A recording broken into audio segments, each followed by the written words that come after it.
बिना बनाए एक झोपड़ी भी नहीं बनती। उसे भी बनाने के लिए पहले लकड़ी और घास फूस को व्यवस्थित तरीके से जोड़ना और लगाना पड़ता है और तब जाके एक झोपड़ी का निर्माण होता है। जब बिना बनाए एक झोपड़ी भी नहीं बनती तो क्या ये इतना बड़ा अस्तित्व बिना किसी के बनाए अपने आप ही बन गया? इतना बड़ा ब्रह्मांड जिसमें करोड़ों आकाश गंगाएं, सूर्य, चंद्रमा, ब्लैक होल, क्या ये सब अपने आप बन गया? वैज्ञानिक भी जब इन सारे प्रश्नों का उत्तर नहीं ढूंढ पाते तो कई वैज्ञानिक ऐसा मानते हैं कि कोई तो ऐसी फोर्स है जिसने इन सब चीजों की रचना की और इतने बड़े अस्तित्व को कंट्रोल भी कर रहा है। दोस्तों, विज्ञान ईश्वर को प्रमाणित नहीं कर सका। ब्रह्मांड के हर एक ऑब्जेक्ट का अपने आप में सुव्यवस्थित होना, इसी तरह की अनेक संभावनाओं के रूप में उसे स्वीकार कर उसके अस्तित्व को विज्ञान खारिज भी नहीं करता। यह एक ऐसा प्रश्न है जिस पर सदियों से बहस चली आ रही है। आज हम आपके सामने 10 ऐसे सबूत पेश करेंगे जिससे आपको यह विश्वास हो जाएगा कि वास्तव में ईश्वर का अस्तित्व है। अगर आप मेरे चैनल पर नए हैं तो मेरे चैनल को सब्सक्राइब कर लीजिए और बेल आइकन भी प्रेस कर दीजिए जिससे आगे आने वाली वीडियो की जानकारी आपको मिलती रहे। दोस्तों, भगवान के होने का सबसे पहला और सबसे बड़ा सबूत यह अनंत ब्रह्मांड है जिसमें न जाने कितने स्टार्स, गैलेक्सी, ब्लैक होल और प्लैनेट मौजूद हैं जिसकी कुल संख्या भविष्य में भी शायद कभी नहीं गिनी जा सकती। वैज्ञानिक भी यह मानते हैं कि कोई तो ऐसी फोर्स है जो इन सब चीजों को कंट्रोल कर रही है। दुनिया के कई शोधकर्ताओं का मानना है कि अगर ब्रह्मांड अपने आप बनी हुई होती तो ब्रह्मांड के सारे ऑब्जेक्ट जैसे तैसे होते, लेकिन ऐसा नहीं है। यूनिवर्स अपने आप में एकदम परफेक्ट है जिसका कोई जवाब नहीं है। हर एक ऑब्जेक्ट सुव्यवस्थित है और अपनी सीमा में है। चाहे कोई ग्रह हो, तारा हो या कोई बहुत बड़ी आकाश गंगा हो, सब फिजिक्स के नियम के अनुसार बंधे हैं और यह ईश्वर के होने का सबसे बड़ा सबूत है। दोस्तों, पृथ्वी पर ही ऐसे हजारों सबूत आपको देखने को मिल जाएंगे जो ईश्वर की सत्ता को प्रमाणित करते हैं।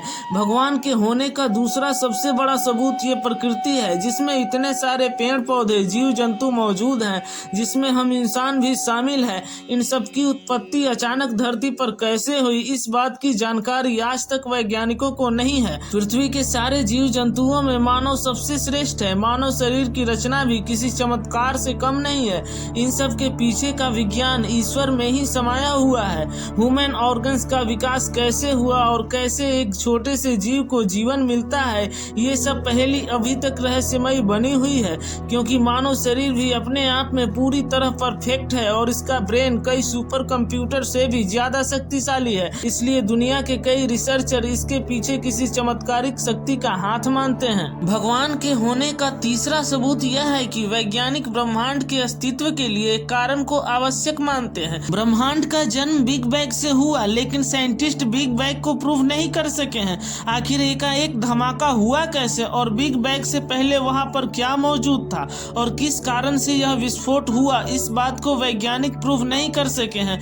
बिना कोई कारण के यहाँ पर कोई चीज नहीं है। जैसे इंसान या पेड़ पौधे, इंसान कार्बन डाइऑक्साइड को बाहर छोड़ता है और पेड़ पौधे उसे ग्रहण करते हैं और फिर ऑक्सीजन बाहर छोड़ते हैं जिससे इंसानों सहित सभी जीव जंतुओं का जीवन चलता है।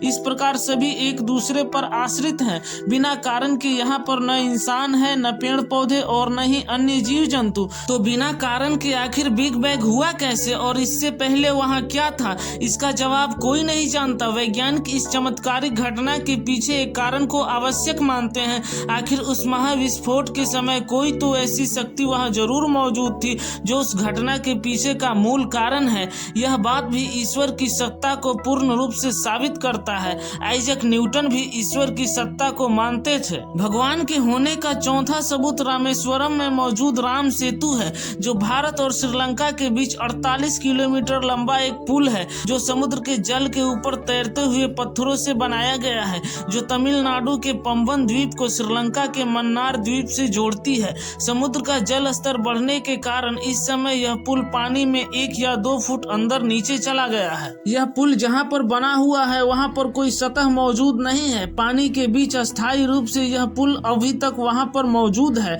फिजिक्स के सारे नियम इस पुल के आगे फेल हो जाते हैं। राम सेतु में और भी बहुत से रहस्य छुपे हुए हैं जिन्हें कोई नहीं जानता। दोस्तों, ऐसी चमत्कारिक संरचनाएं भी ईश्वर के होने का स्पष्ट संकेत करती है। भगवान के मौजूद होने का पांचवा सबूत श्रीमद् भगवत गीता है।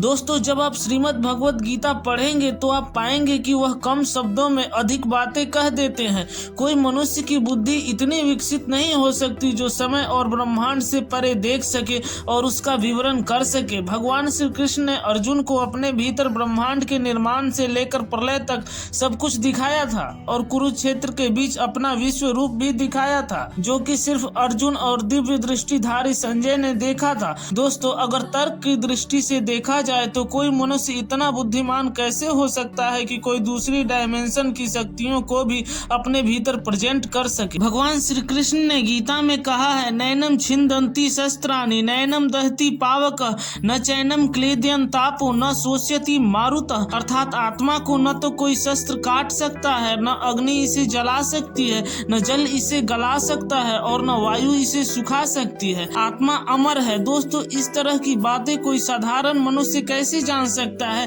कैसे कोई शरीर के पार भी देख सकता है। ये सब बातें साबित करती है कि वास्तव में भगवान है। भगवान के होने का छठा सबूत अनाहत नाद है। दोस्तों, यह ध्वनि ब्रह्मांड से लेकर मानव शरीर में अनवरत उत्पन्न होती रहती है, जिसे कोई मनुष्य अपने कठिन साधना के द्वारा सुन सकता है। दुनिया की कोई भी मशीन जो सूक्ष्म से सूक्ष्म आवाजों को रिकॉर्ड करती है, उस यंत्र से भी इस ध्वनि को रिकॉर्ड नहीं किया जा सकता। जब साधक को यह ध्वनि सुनाई देने लगती है तब साधक का मन एकाग्र हो जाता है। विज्ञान इस स्थिति को अल्फा स्टेट कहता है। जब साधक अल्फा स्टेट में पहुंच जाता है तब उसे अपने शरीर और आत्मा में अंतर स्पष्ट दिखाई पड़ने लगता है और उसे पता चलता है कि आत्मा अलग है और शरीर अलग।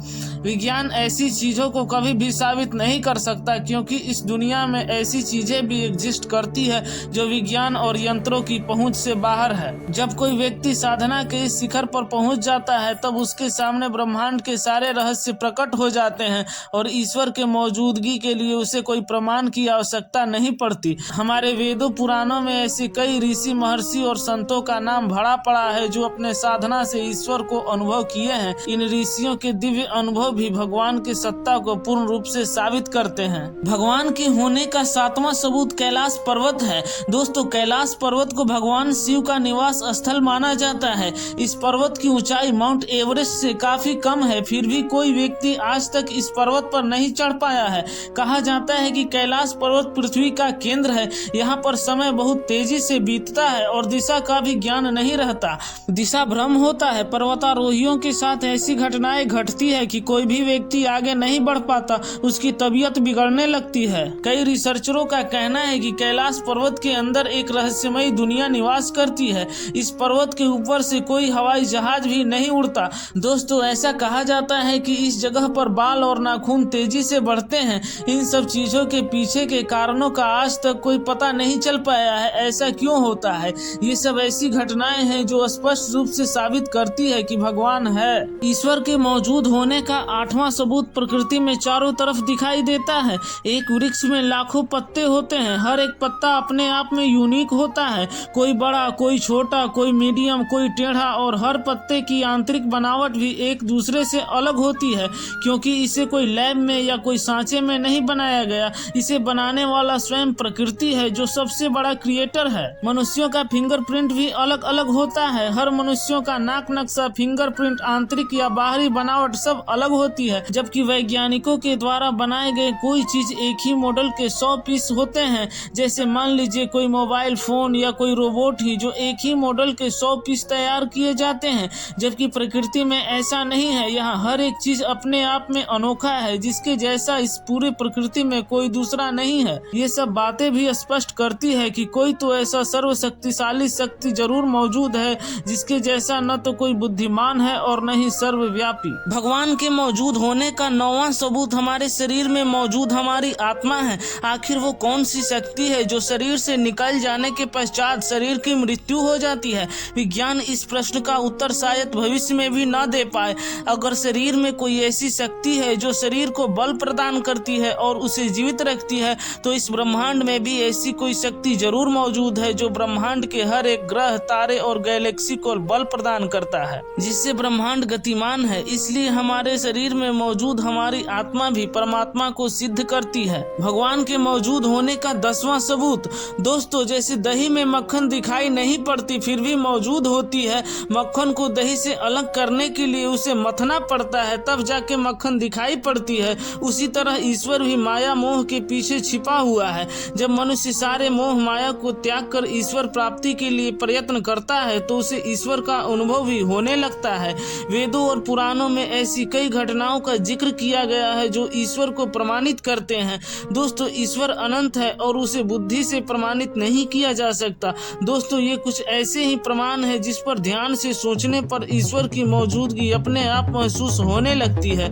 दोस्तों, ऐसी अद्भुत नॉलेज के लिए हमारे चैनल को सब्सक्राइब करें। मिलते हैं नेक्स्ट वीडियो में, तब तक जय हिंद।